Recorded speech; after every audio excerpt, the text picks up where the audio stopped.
I'm Andrew Henderson. This is Nomad Capitalist, and it is finally here. The very first Nomad Capitalist unboxing video. Now, in this video, I'm going to show you an unboxing of some business and note cards that I got and why I think that's kind of a cool thing for every Nomad Capitalist to have.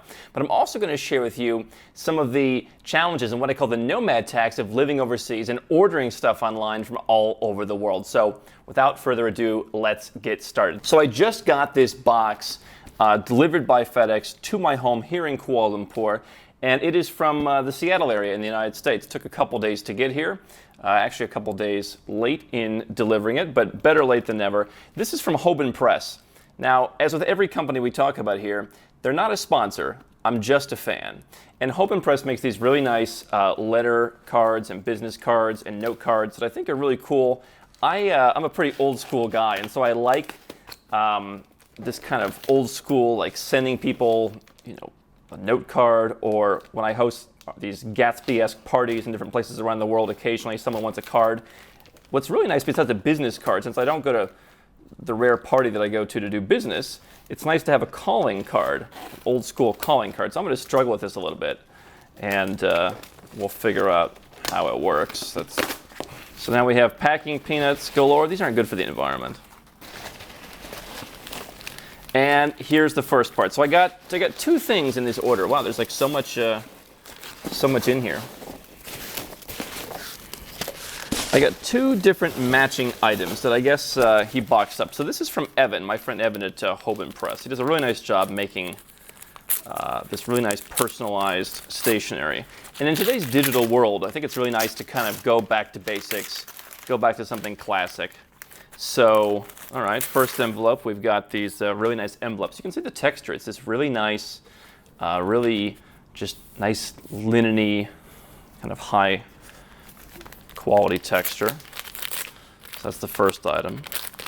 Now we're going to open up. And by the way, I'm getting some paperwork ready to share with you a story about ordering stuff as a nomad.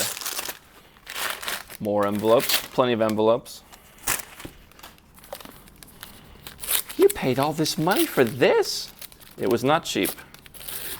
And this whole thing cost, I think, about 120 bucks to ship FedEx. He said, I don't really ship to Malaysia. I mean, should I ship it with the post office? And I said, I like to avoid the post offices of the world. All right, so here we go. I just realized, by the way, we're going to make more videos after this, and now I've got a big mess. That's a shame. So now we have, perfect. Now we have the note cards that you can actually write to people. I've gotten some of these from Evan before, but they were too small. You could barely write anything on them, and your hand is like falling off the paper. Here they are. So I got these for Malaysia. You could put whatever city, and I may change the city for different locations. But this is one of their designs where you have the monogram with the really nice crest. You have your name. You have I put the city, kind of like you're at the White House or something like that, or the Kremlin, or 10 Downing or whatever. And so I think I got 100 of these, and they're really thick. You can see they're really nice and thick and good quality. And you can write notes. I like to give gifts to people, whether it's business gifts or whether it's just a gift to somebody for whatever occasion. Or if sometimes I get really nice service at a non-Marriott hotel, I'll go home and I'll write a thank you note to whomever helped me, or a referral or whatever it may be. So there those are. And then we have, there's two parts. And I have this cool Hoban Press sticker. Thanks for the order. Thank you. And so now the calling cards. If you're not if you don't geek out on this stuff as I do a little bit, then you may not know the difference between a business card and a calling card. The size is a little bit different. I'm not going to show you these because it has my phone number on there. But you can just kind of see the same kind of monogram. And what I did at the bottom was I just put all the different cities that I'm in, kind of like a Louis Vuitton store of days gone past, or any of these boutiques where they would list all the main cities they're located in. And so really nice, high quality cards that you can hand out to folks, and different vibe than a business card. It's thick, it's high quality, it's really nice to enjoy. I guess I've got a second bunch of them here now too. Now, here is the slightly annoying part. This is the nomad tax part I'm talking about. This is the FedEx custom duty tax advice. Now you can see, it's not exactly like I'm importing a bunch of Gucci sneakers or expensive electronic equipment. I'm importing paper. And so I got this thing, and they said, oh, if you want us to deliver your package, you've got to give us 465 ringgit and 30 cents. I don't know if any of that goes to FedEx. I don't think so. It's custom duties, import sales tax, and free commercial zone. Now you can see, this is a decent sized package. It's a lot of heft here. Evan, maybe a little bit less packaging.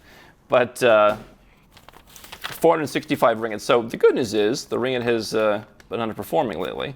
And so it's about 110 bucks. So I basically doubled the shipping cost. That is something that that does happen when you order stuff. People ask me, Andrew, how do you shop online in the year 2020? I very rarely shop online, actually. Sometimes I'll buy stuff like I have a bunch of these glasses that I'll order in the US, and I'll usually order them when someone I know is coming to meet me, and I'll just say, hey, can they ship them to you, and you can bring it. These are small enough, and this kind of thing is small enough. Shipping something big around the world is difficult. And so I don't really figure out e-commerce sites where I work because it seems like it is a bit more of a hassle. This is one of the minor downside of nomadic life is not only would you probably not see this in the United States, I don't think if you got a bunch of note cards shipped to you from London living in the US that they would impose a $110 tax on you.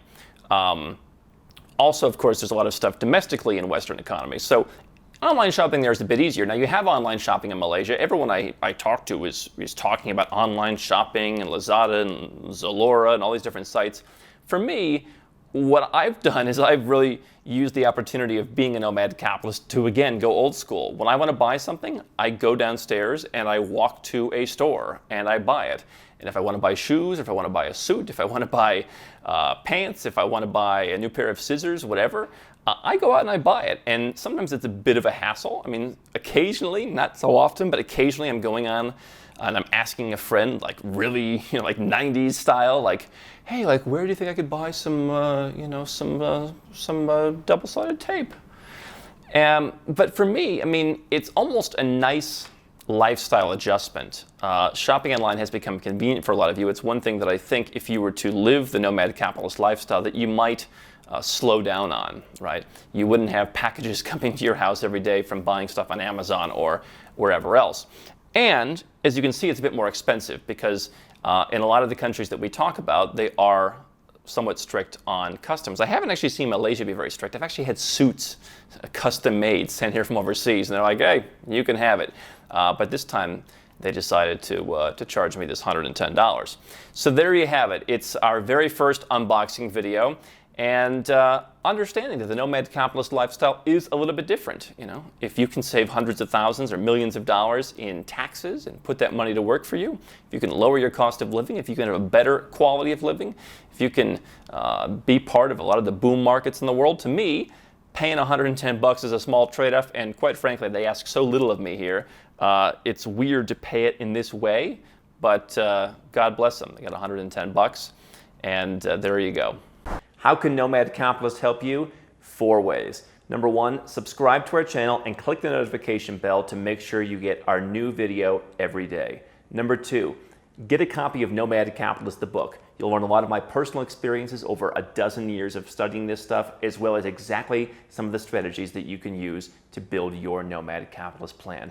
Number 3, if you're not sure where to start, but you want to come and learn from my team and I, you want to come and mingle with like-minded people, learn more about our live conference, Nomad Capitalist Live. It's coming up soon. And number 4, if you want some help right now because you've got a burning issue, you need something solved, you want to lower your taxes, get a second passport, or build the Nomad Capitalist lifestyle of your dreams, go to nomadcapitalist.com and click on Become a Client.